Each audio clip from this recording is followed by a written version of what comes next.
Paramilitary forces పెట్టాల్సిందే, strength increase చేయాల్సిందే, రాష్ట్ర ప్రభుత్వం పరిధిలో నుంచి ఈ సెక్యూరిటీని బయటకు తీయాల్సిందే, కేంద్ర ప్రభుత్వం పూర్తిగా కంట్రోల్లోకి తీసుకోవాల్సిందే. స్ట్రాంగ్ రూమ్స్ అన్నిటినీ అక్కడ పెట్టిన సీసీ కెమెరాస్ లైవ్ ఫీడ్ కలెక్టర్ల కార్యాలయానికి కాదు పెట్టాల్సింది, డైరెక్ట్గా election commission, state election CEO, Delhi CEC డైరెక్ట్గా వీళ్ళకే ఆ ఫీడ్ లైవ్ ఫీడ్ పోయేట్టుగా చర్యలు తీసుకోవాలి. సెంట్రల్ గవర్నమెంట్ ఫోర్సెస్ ఇంకా ఎక్కువగా డిప్లాయ్ చేసి పూర్తిగా ఈవీఎం భద్రతకు సంబంధించిన అన్ని అంశాల మీద ప్రొటెక్ట్ చేయాలి అని కూడా గవర్నర్ గారు దృష్టి తీసుకొని పోయాం. ఇవన్నీ విషయాల మీద కంప్లైంట్ చేసి యాక్షన్ తీసుకోమని చెప్పి కూడా చెప్పడం జరిగింది. సెక్రటేరియట్లో కూడా ఇన్స్ట్రక్షన్స్ ఇవ్వండి చీఫ్ సెక్రటరీకి.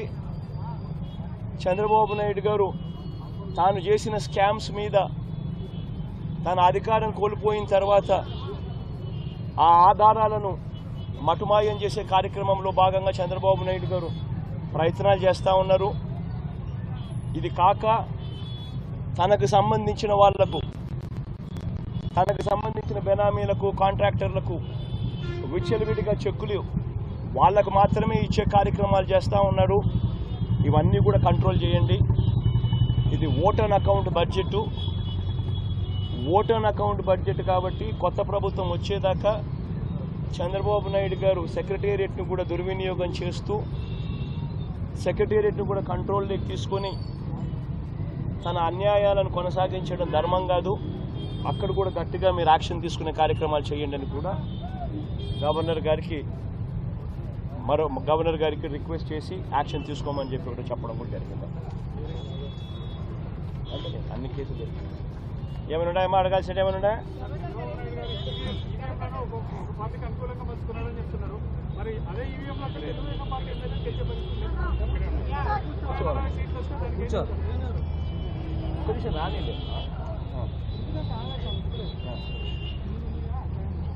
ఈవీఎంలకు సంబంధించి నేను చంద్రబాబు నాయుడు గారిని, ఇన్ఫాక్ట్ మీరంతా కూడా చంద్రబాబు నాయుడు గారిని ఒక ప్రశ్న సూటిగా అడగాలమ్మా, ప్రశ్న సూటిగా అడగాలి చంద్రబాబు నాయుడు గారిని.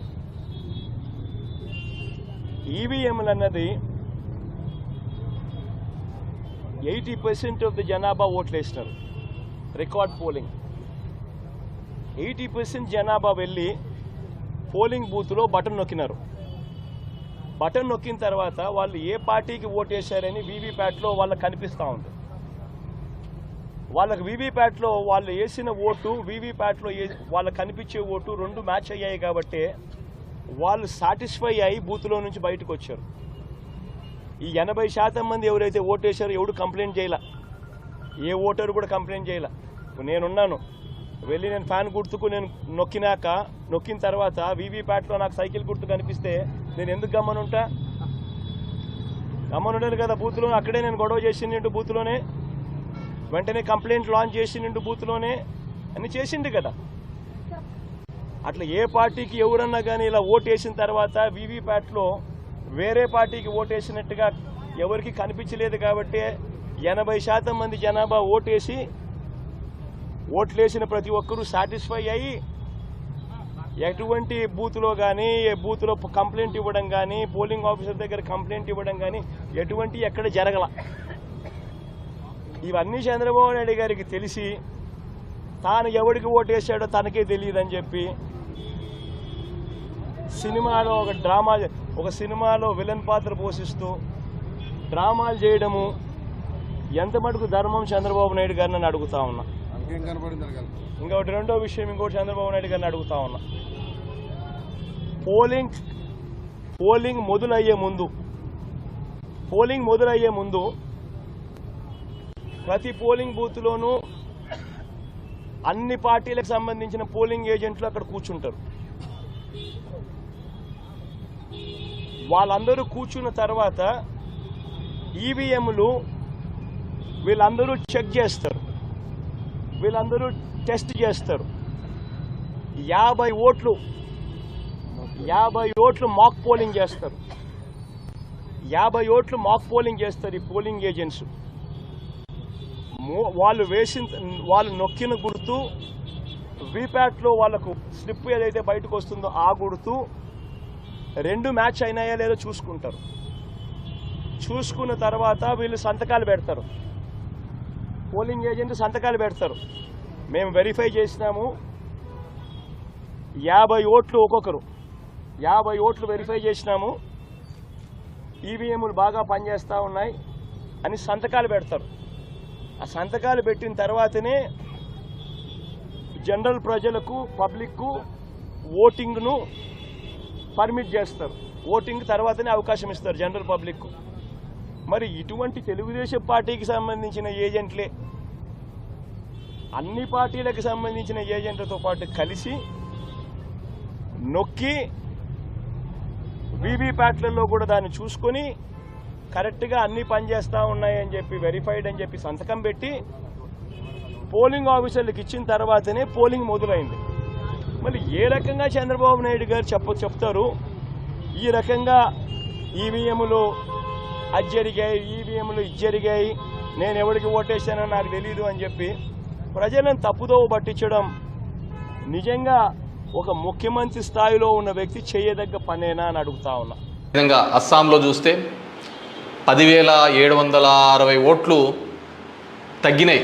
అంటే వీళ్ళు కౌంట్ చేసిన దానికి వీళ్ళు ఈవీఎంలో ఇచ్చిన దానికి పోలింగ్ అయిన దానిలోకి చూస్తే పోలింగ్ అయినది చూస్తే 12,40,306 అయితే ఈవీఎంలో కౌంట్ చేసిన దానిలకు 12,29,546 ఓట్లు ఉన్నాయి.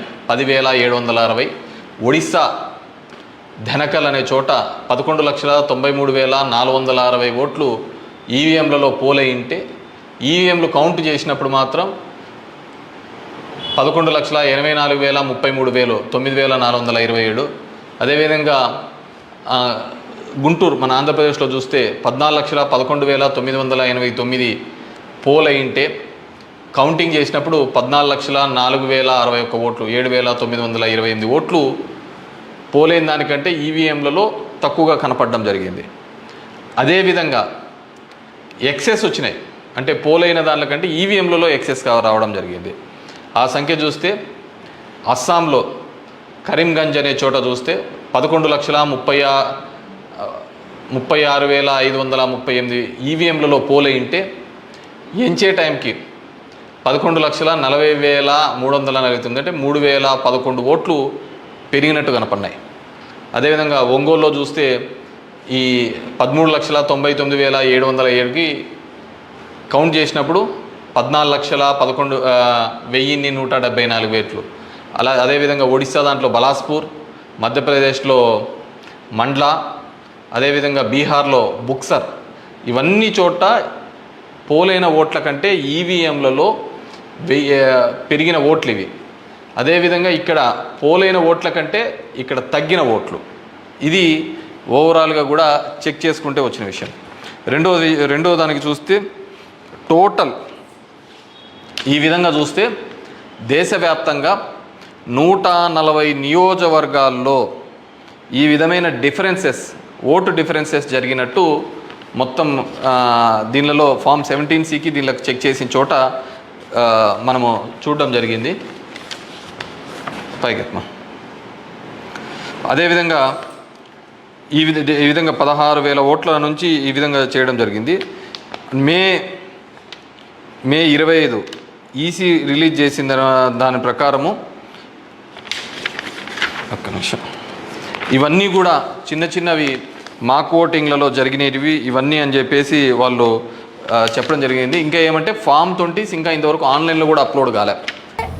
చంద్రబాబు నాయుడు ఏదైతే ఈ స్కిల్ డెవలప్మెంట్ సంబంధించినటువంటి స్కాములు, అలాగే అమరావతి పేరుతో ఏదైతే రియల్ ఎస్టేటు భూముల్లో చేసినటువంటి ఏదైతే కుంభకోణాలు ఉన్నాయి, ఇలా ఆయన చేసినటువంటి అన్ని కుంభకోణాల మీద ఒక్కొక్కటి ఇవన్నీ కూడా బయటకు వచ్చి ప్రజలకు తెలుసు, రాష్ట్ర ప్రజలందరికీ కూడా తెలుసు. మరి సుప్రీంకోర్టు ఒక నిర్ణయాన్ని ఏదైతే ఇవ్వడం జరిగిందో, మరి తప్పు చేసి వాళ్ళకు ఒక భయంలో, ఫ్రస్ట్రేషన్లో మళ్ళా మన మీద మాట్లాడుతూ ఉన్నారు. అంటే దీన్ని బట్టి అర్థమవుతుంది, ఒకటి చంద్రబాబు నాయుడు మోసం చేయడంలో దిట్ట, అలాగే మాటలు మాయ మాటలు కోటలు దాటిస్తారు. ఇలా జగనన్న ప్రభుత్వం ఏది మంచి చేసినా ఓర్చుకోరు, వాళ్ళ తప్పులు బయటకు వస్తుంటే ఫ్రస్ట్రేషన్లో మళ్ళీ మన మీదకే ఏది పడితే అది మాట్లాడటం ఒక అలవాటుగా మారిపోయింది. కాబట్టి ఖచ్చితంగా రాష్ట్ర ప్రజలకు అన్ని విషయాలు తెలుసు, ప్రజలందరూ కూడా అన్నీ గమనిస్తున్నారు. సరైన సమయంలో రాష్ట్ర ప్రజలందరూ కూడా చంద్రబాబు నాయుడికి మరలా బుద్ధి చెప్పేందుకు సిద్ధంగా ఉన్నారు. జగనన్నను చాలా పెద్ద ఎత్తున కూడా హక్కున చేర్చుకొని జగనన్న ప్రభుత్వానికి, జగనన్న పాలనకు మద్దతుగా ఉన్నారనే విషయము ప్రతి ఒక్కరికి కూడా ఇప్పటికే వాళ్ళకు కూడా అర్థమయ్యి మరి ఏమీ చేయలేక ఇలాంటి ఒక క్రిటిసిజం పద్ధతి, ఇలాంటి ఒక ప్రతిసారి బురద జల్లేటువంటి అంశాలను ఎంచుకొని ఈ విధంగా మరి చంద్రబాబు నాయుడు ముందుకు వెళ్తూ ఉన్నారు. కానీ ప్రజలు సరైన సమయంలో చంద్రబాబు నాయుడికి ఖచ్చితంగా బుద్ధి చెప్పేందుకు సిద్ధంగా ఉన్నారని తెలియజేస్తున్నారు. ఏ హాస్పిటల్ అన్నా ఆరోగ్యశ్రీ గురించి, ఆరోగ్యశ్రీకి సంబంధించి మీరు చూసినట్టయితే ఆనాడు దివంగత నేత వైఎస్ రాజశేఖర రెడ్డి గారు ఏదైతే ఒక గొప్ప ఆలోచన చేసి ఆరోగ్యశ్రీని ఇంట్రడ్యూస్ చేశారో మీరు చూస్తున్నట్టయితే మరి మనం అధికారంలోకి వచ్చే నాటికి 1059 ప్రొసీజర్స్ ఉంటాయి. దాన్ని జగనన్న ప్రభుత్వము అక్కడి నుంచి 2446 ప్రొసీజర్స్కి పెంచి మళ్ళీ ఇప్పుడు రీసెంట్గా మరి జగనన్న ప్రభుత్వం 3255 ప్రొసీజర్స్కి పెంచి ఎంతమంది ఎంపానల్డ్ హాస్పిటల్స్ ఎంతమంది కూడా ఎంపానల్ చేసుకున్న ప్రతి ఒక్కరు కూడా ఒక ఫిజిబిలిటీని ఇచ్చి ప్రతి ఒక్కరు కూడా ఎంపానల్ చేసుకునేటువంటి అవకాశము ఒక మంచి ప్రతి ఒక్కరు ఎవరైనా కానీ ఎంపానల్ చేసుకునేటువంటి ఒక మంచి ఫ్లెక్సిబిలిటీని కల్పించి ఈరోజు ఎక్కడ కూడా ఆరోగ్యశ్రీకి సంబంధించి అమలుకు కానీ ఇంకోటి ప్రైవేట్ హాస్పిటల్స్ కానీ ఎక్కడ కూడా ఇబ్బంది లేకుండా చాలా చక్కగా ఎక్కడికి వెళ్ళినా కూడా ఆరోగ్యశ్రీ ఒక చక్కటి పద్ధతిలో ఈరోజు అమలు అవుతున్నది మనం చూస్తూ ఉన్నాము. ఇక మీరు చెప్తున్నారో నాకు తెలియదు, కానీ ఏదన్నా స్పెసిఫిక్గా హాస్పిటల్ ఉంటే అలా చేయకపోతే ఎక్కడన్నా అలాంటి డబ్బులు అడిగితే ఇమీడియట్గా యాక్షన్ తీసుకుంటాం. ఆ డీటెయిల్స్ మీరు మాకు ప్రొవైడ్ చేయండి. ఆరోగ్యశ్రీ పూర్తి స్థాయిలో బ్రహ్మాండంగా రాష్ట్రంలో అమలు అవుతూ ఉంది. దీనివల్ల ఎంతోమందికి ఒక ఉచితమైన వైద్య సేవలు, ఎంతోమంది ప్రాణాలు కాపాడుతుంది ఆరోగ్యశ్రీ అని చెప్పి నేను బలంగా చెప్తా ఉన్నాను. ఇది అందుకోసమే జగన్మోహన్ రెడ్డి గారు కూడా ఈ ఎక్కడెక్కడైతే రాష్ట్ర వ్యాప్తంగా 26 జిల్లాల్లో హింస ప్రజ్వలిల్లుతుందో, ఈ భీకరంగా ఈ దాడులు చేస్తున్నారో, ఈ దాడుల్ని ధ్వంసకాండ రచిస్తున్నారో, వీటన్నిటిని కూడా గట్టిగా నిలువరింపజేయడం కోసం వైఎస్ఆర్ కాంగ్రెస్ పార్టీ కార్యకర్తల మీద ఎక్కడైతే దాడులు జరుగుతున్నాయో వాళ్ళందరినీ కూడా రక్షించడం కోసం పోలీసులు ఎలాగో ప్రేక్షక పాత్ర పోషిస్తున్నారు. పైన చంద్రబాబు నాయుడు కూటమి నాయకుల యొక్క ఒత్తిడి మేరకు పోలీసులు ఏ రకంగా నిర్వీర్యంగా చూస్తూ ఊరుకుంటున్నారో, తోలుబొమ్మల్లాగా చూస్తూ ఊరుకున్నారో, వీటన్నిటిని కూడా మేము కూడా మా కార్యకర్తలను కాపాడుకోవడం కోసం 26 జిల్లాల్లో మాజీ మంత్రులతో, ఎమ్మెల్యేలతో, ఎమ్మెల్సీలతో వీళ్ళందరితో కూడా 26 జిల్లాల్లో కమిటీలు ఏర్పాటు చేయడం జరుగుతుంది. ఈ కమిటీలందరూ కూడా ఎక్కడెక్కడ తెలుగుదేశం ఈ కూటమి నాయకులందరూ కూడా ధ్వంసరచన చేసి ధ్వంసం చేస్తున్నారో, హింసాకాండ చేస్తున్నారో అక్కడ వైఎస్ఆర్ కాంగ్రెస్ పార్టీని వెళ్లటం, వాళ్ళని పరామర్శించడం, అక్కడ వీడియోలు ఫోటోలు మొత్తం తీసుకుని అక్కడ ఉన్న ఎస్పీని కలవటం, మీడియా ద్వారా ప్రపంచానికి తెలుగుదేశం పార్టీ కూటమి నాయకులందరూ కూడా ఎంత ధ్వంసం చేస్తున్నారో, హింస చేస్తున్నారో, మారణకాండ చేస్తున్నారో అదంతా కూడా ప్రపంచానికి చెప్పే కార్యక్రమాన్ని, మా కార్యకర్తల్ని కాపాడుకునేదానికి, మా కార్యకర్తలకు అండగా ఉండేదానికి ఈరోజు జగన్మోహన్ రెడ్డి గారు కమిటీలు వేశారు. ఆ కమిటీలన్నీ కూడా రేపటి నుంచి ఆ కార్యక్రమాల్లో ఎక్కడెక్కడైతే దాడులు జరిగినాయో, దాడులు జరిగిన వెంటనే సమాచారాన్ని అందుకు వెళ్తాం. గానీ అలాగే లీగల్ టీంలన్నీ కూడా రాష్ట్ర వ్యాప్తంగా ఉన్న 26 నియోజకవర్గాల్లోని వైఎస్ఆర్ కాంగ్రెస్ పార్టీ లీగల్ టీంలన్నీ కూడా యాక్టివేట్ చేయడం జరిగింది. వాళ్లు కూడా ఎవరైతే రాజకీయ పార్టీ నాయకులతో పాటు వాళ్లు కూడా వెళ్తాం, కేసులు ఎక్కడెక్కడైతే కడతలేదో కేసులు చేసేదానికి కూడా ఎస్పీలని కలవటం, అలాగే ఆ వివరాలన్నీ కూడా మళ్లీ గవర్నర్ గారికి తీసుకొచ్చి ఇచ్చేదానికి కూడా ఇవాళ మేము నిర్ణయం తీసుకోవడం జరిగింది. ఇవాళ మరొకసారి కూటమి నాయకుడైన చంద్రబాబు నాయుడు గారిని కూడా గట్టిగా మేము హెచ్చరిస్తున్నాం. ఈ బీహార్ సంస్కృతిని లేదా ఈ వేటాడే అధికారాన్ని అడ్డం పెట్టుకుని ఈ వేటాడేటువంటి, ధ్వంసం చేసేటువంటి, ఆస్తులు తగలబెట్టేటువంటి లేదా మనుషుల్ని ప్రాణహాని చేసేటువంటి, నరికేటువంటి, కత్తులతో దాడులు చేసేటువంటి సంస్కృతిని ప్రారంభిస్తే ఖచ్చితంగా దీని పర్యవసానాలు అనుభవించాల్సి వస్తుంది భవిష్యత్తులో అని కూడా చంద్రబాబు నాయుడు గారికి హెచ్చరిక చేస్తూ ఇది మానుకోమని చెప్పని కట్టిపెట్టమని చెప్పని అలాగే వారిని గట్టిగా డిమాండ్ చేస్తూ పోలీసును కూడా అధికారులను కూడా మేము డిమాండ్ చేస్తున్నాం. ఈ రకమైనటువంటి చేస్తే భవిష్యత్తులో చేయగలిగేదే ఉంటుంది. పిల్లిని గదిలో పెట్టి కొడితే పిల్లి కూడా తిరగబడుతుంది ఆత్మరక్షణ కోసం.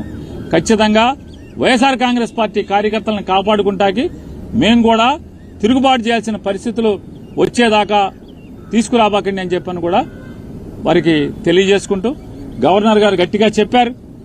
పోలీసుని పిలిపించి వీటన్నిటి మీద విచారణ చేయిస్తాను, ఈ ధ్వంస రచనని ఈ హింసాకాండని కంట్రోల్ చేస్తానని చెప్పని కూడా గవర్నర్ గారు చెప్పడం జరిగింది.